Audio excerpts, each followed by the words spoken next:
cute. What's it made of? Wool. Like from a cow? Uh-huh. Duh, Ashley. All wool comes from a cow. Does cashmere come from a cow too? Uh-huh.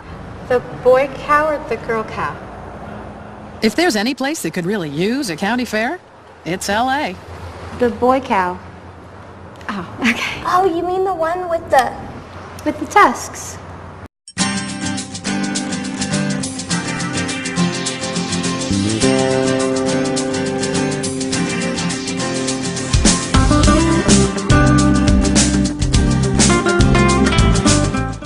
What do you think the overall greater importance of teaching this to children is? I think it's critical in that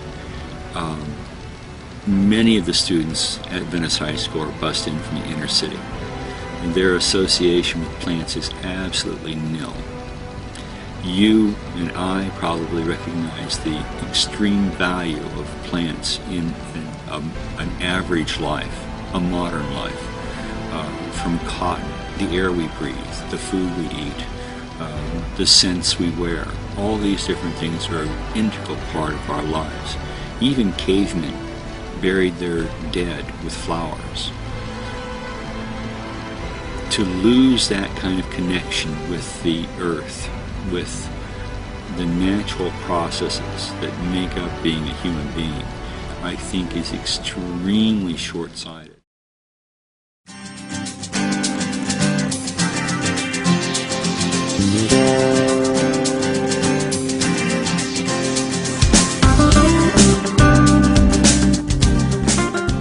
I think that for a long time, the average citizen thought that at some point they could get sufficiently divorced from nature, right? That nature was something you put in a box and went out to observe or went camping in twice a year.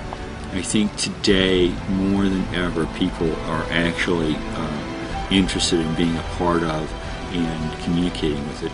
And that in part is probably driven by the extreme density of populations we have in many of our different areas.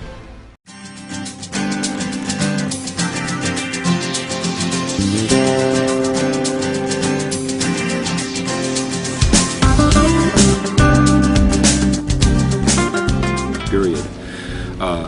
So it is happening in our area. I think that the main reason is you've got to have people that are willing to bite the bullet and do the work. You've got to have funding of some kind.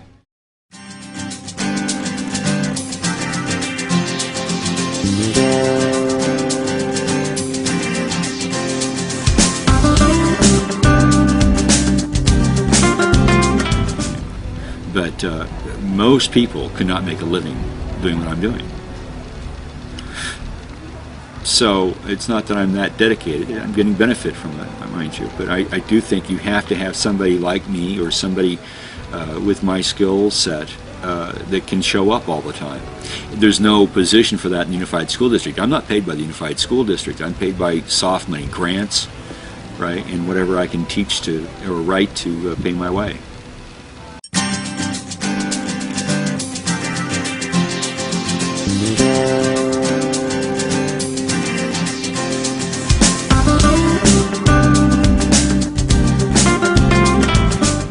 Would it be beneficial if, say, like a big corporation would sponsor some of these programs, or do you think? I'm scared of big corporations. Really? Yeah, I think they're part of the problem. Okay. You know, mind you, having said that, that there have been good things happened in gardens because of some corporations. I mean, I don't want to throw the baby out with the bathwater. I do have a problem with the big corporations because they tend to just roll in and roll over. And I like that. I would much prefer it to be a local operation. Part of that is because that's what makes it work. You know, anytime you try to industrialize anything to do with nature, you begin to. I see problems develop. You know, growing cattle is a good thing. Growing pigs is a good thing. Having BLTs is a great thing. You know, but To put it into an industrial scale becomes, problems. Quoting Wendell Berry again, what is it? Modern agriculture is a solution neatly divided into two problems. We're paving over the best lands. We're losing farmland at a horrible attrition rate. I see it in the future, because of the price of gasoline and petroleum products, that a lot of your food, a lot of your produce will be produced locally, and probably in what we call marginal lands, lands with too big a slope to be farmed by tractors. And you'll have it mostly doing hand labor, or even animals, maybe a horse or a mule or something. And the shipping of the materials will be much shortened, because part of the garbage from the city will help be the compost for the garden. It won't have to go very far, and the produce of the garden will go to the city, which won't be very far. In fact, a lot of production should happen in a city. Cities were always built on the best farmland, right? So there's good farmland there in the city.